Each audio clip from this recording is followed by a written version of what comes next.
promised you guys this video a while back. We're doing a Mark 7 GLI Owners review. So the reason why I waited is because, you know, I really wanted to get the feeling of like owning this car and like kind of working on all the quirks. And I think, you know, I have a pretty good understanding of this car, you know, with a lot of help from my friends and people from like forums and groups.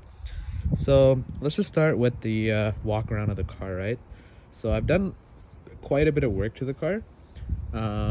So that I'll be doing a modless video later on. I'm just waiting for some couple of parts to show up, and then I want to make a final video of that.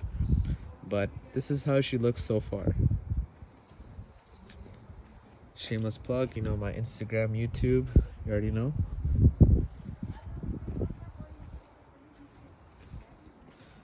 Yeah, there's a bunch but I've done a bunch of sticker mods, I guess you can say. Carbon fiber mirror, of course. So yeah, this is a 2020 Volkswagen GLI Autobahn. So in Canada we only have the Autobahn. This is finished in pure gray with the black interior inside. The main difference for 2020 was the wireless charging, which is right here. But other than that, it's pretty much a same car. Oh yeah, and then also for 2020, there's no amber section here anymore. So let me see if I can show you guys a light. But yeah, so I've coded that, but obviously before it used to be this and this, now it's this and this. But yeah, so let's get started with the review then. Alright, so the engine bay is pretty much stock. I haven't done much work to it, but just, you know, like a few points that I wanted to mention. So some common mods that people do is like in this air filter box there's like a snow filter which people take out. I haven't taken it out yet because like we're going to be starting winter season soon. Another thing that a lot of people do is if you look, you know, the air vents are open here and here, but like from the inside it's only open from here, right? So what a lot of people do is they cut it out on this side so that it kind of acts like a cold air or ram intake. And yeah. Alright, so as you guys know, I typically like make like a format of a review, and then I kind of just go through that. I try to do that for all the vehicles that I've like owned or have experience owning with, or, you know, I'm really close friends with. So first thing we're gonna look at is vehicle generation. So as you guys know, this is the MK7 platform. So MK7 for the Jetta started from 2019 onwards. This is a 2020, so the second year. So the main things for this is like you know, even from the GLI and the Jetta, right? For MK7, now it's using that MQB platform, so it's much more, you know, it's much more cheaper for the people, a lot more quality, and you know, you can see like a lot of like Audi Qs, GTI parts, Take One parts, everything's kind of shared, right? And where that really makes a difference is like when you're looking for aftermarket stuff or replacement stuff, right? It's very easy to find that type of stuff. And then overall quality, right? Like if you look at the MK6 platform, which is until 2018, the GLI, the doors and everything, they just feel really cheap, right? This is like a very, like this car, like I feel like up until like the first row of seats, it's like very good quality, and then you go to the back and it's just like the only thing nice there is the seats. The doors and everything is like all hard plastics, but you know, still like for a common person, like for the main things that you touch in a daily basis, I think this car definitely hits the mark in terms of quality. So in terms of recalls, I know the 2019 GLI had a lot of recalls for like the headlight and some other software stuff. So this is 2020, and so far like they have worked out like all the issues. I haven't seen any recalls or haven't heard of any problems with like 2020 GLIs, so that's a good thing, you know. Whenever a new generation comes out, it's always good to, you know, wait a year and then buy it after. So in terms of trends, I would say, you know, typically like for this price point, which is like 34, 35, you can go into like a Tiguan, for example, right, which has a 2-liter turbo, and you can probably get like 4Motion, which is their all-wheel drive. So that's typically like, you know, what the big push in like, you know, the automotive market is for. But I guess the big difference is like you're getting like a sportier car, even though it's the same 2-liter, that one is a detuned version. This one's just like the GTI power plant. And then also another thing is like, if you look at this car and the GTI, it kind of, I looked into the GTI because like they had like, different financing options for that. But the main thing was a GTI with the similar options of this car would have costed at least $5,000 to $6,000 more. Plus, I'm not getting half of the features, right? I'm not getting the digital dash. I'm not getting the nice leather seats or anything like that, right? The only big difference with the GTI and GLI, I would say, is GTI, it comes with like much better tires, but at the end of the day, they're both like pretty bad, like all season tires. And the GTI comes with rear vents in the back, which is a pretty good thing, especially considering like this is a sedan, right? You're probably gonna carry more people in here. And yeah, but other than that, like I love the interior of the GLI way better, where like you have the vents like below the infotainment system. It's like probably like a small detail, but like I appreciate those small stuff. So in terms of options to look for, so the options that I got were the pure gray, which is free. So Volkswagen does like all colors pretty much free. Then DSG. So I would really recommend everyone getting like the DSG. Just like obviously like the manual is pretty cool. Like no hate to the manuals. Like it's obviously like if I was able to drive one like daily and use that all the time, I'd do that. But main reason why I got the DSG is for like tuning, because this can handle up to like stage 2, stage 3 power on like the stock clutch, versus if you get a manual for the stage 2, you're gonna have to upgrade your clutch and you're gonna do some work to it. And just like the daily, like just the feeling of the DSG is like so nice, and you get the DSG farts too, right, when you get an exhaust. So the other option I got was the advanced driver assistance package. So this was something that I was actually on the fence about. I typically like simple cars. Like I don't want any like drama or like anything, right? I just want the simple car, like bare to bone, like the bare bone car, right? But I talked to some of the owners, and they're saying how they were like also on the fence, and once they got it, they really appreciated it, and I'm like that too.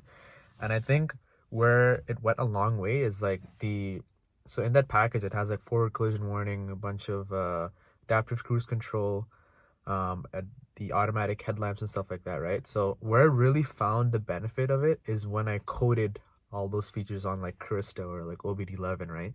So I got like the adaptive lane centering, so it literally centers the lane like an Audi.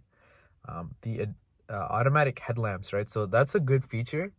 But where I really saw the benefit of it is when I used Carissa to basically make it like automatic, right? So it always like turns on or it turns off based off of my last setting. And then yeah, there's like a lot of like different stuff you can tweak, right? So I remember when I got this car, like I was commuting about 1,000 kilometers a week, and my old Jetta didn't have it, and this like made the commute like totally different, right? Like I can, like the stress levels when I used to get home were like way better.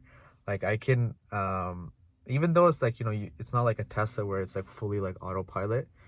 You kind of have to touch the wheel like every 15 to 30 seconds, but it relieves so much of the stress during driving. And like I'm a person that like likes to drive, and like I like to be in control, but this definitely helps it for those like boring commutes, or like commutes where you're in traffic, right, where you're in stop and go, like literally like if you're after like doing leg day or something like that, right, like your legs are gonna be bust, right? So this helps for that. Options to avoid. So this car, like pretty much in Canada you get just the Autobahn trim, like there's no other trim. So I don't think there's any options to avoid. I would like, and if you look at all the dealers, they literally have fully loaded GLIs. They never had GLIs without the advanced driver assistance or anything like that. So yeah, like I would typically say that. So in terms of competition, the main competition for this car is like the front wheel drive like hot hatches, I guess. So you can say like a Civic Si, the Hyundai Veloster N, the Civic Type R. Another interesting option that I was also considering was the Audi A3. So you can get the front wheel drive detuned 2-liter version for the same price as this, probably cheaper actually, because there's a lot more incentives. But I was thinking, maybe I can get a Quattro A3 for the same price of this, and I was able to, but then you're missing like all the performance stuff, right? Like you're missing, like it has the same power plant, like the same 2-liter DSG, but then you're missing like all the cool perks of this car, right? The looks, the nice wheels, the suspension, the dynamic stuff, the diff, right? That's a big thing. Yeah, so then if we go back to the competitors, like Civic Type R, it's like way more expensive, but it's this car, like, yeah, around the track the Type R would be definitely faster, probably in a straight line too. But I mean, like, for this car, it's like a pretty big price difference, right? Almost like 10 to 15K. And in that price difference, you can probably spend like 3 or 4K in mods, and you can probably like beat any Type R there, right? So that bang for buck performance is good.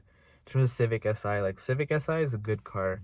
It's cheap, right? But this is like you're getting that German quality, that, like, that good, like, nice drive, smooth, very like firm and smooth drive, right? Like you're not gonna get that in like a Civic, right? Versus like, and I think the biggest thing for this car is, other than the Veloster N, which is coming out in 2021 with the DCT, I think this is the only car that has a DCT, right? So if you're someone that shares your car with like your siblings or family or your girlfriend, whatever, this is like one of the only ones that comes with the dual clutch, right? Where you can still be fast and you can share your car with someone else, right? In terms of maintenance, so my car only has like 7,000 kilometers, so I was waiting to do this review, like I said. But typically the maintenance, like I was checking, is the same price as the Jetta for oil changes. The only biggest difference is for the DSG, every 60,000 kilometers, you have to do the DSG fluid replacement and that whole service. So that's usually about like $400 with labor and everything. So that is like kind of expensive if you think about it, right? Because like most other cars don't necessarily have a DSG fluid replacement or whatever, anything like that, right? And especially 60,000 kilometers. But honestly, like for what you're getting, it's totally worth it. Other maintenance stuff, yeah. So a lot of, so like there's like a big big question about whether you should use 87 octane or 91 octane. Just use 91, like trust me, like in the forums, like I know like on the fuel tank, on the GLI, it says it's 87 like minimum or something like that, but in the manuals, and if you ask like any of the Volkswagen engineers or like any of the techs, they'll say 91 octane, because literally the same engine that's in the A4, the Q5 and everything, it's the same engine, and in that one it's minimum 91. And at the end of the day, it's a turbo car, like you should obviously put 91 octane. Insurance, so this is actually a good point. So from my Jetta going to the GLI, I actually dropped $50 a month, so that's like definitely a good thing. I thought it would go up because it's like a sportier car, but I guess less people have it and less people drive it like stupid, so yeah. Detailing, okay, so this is a good point. So one of the main things I noticed is like the lip around.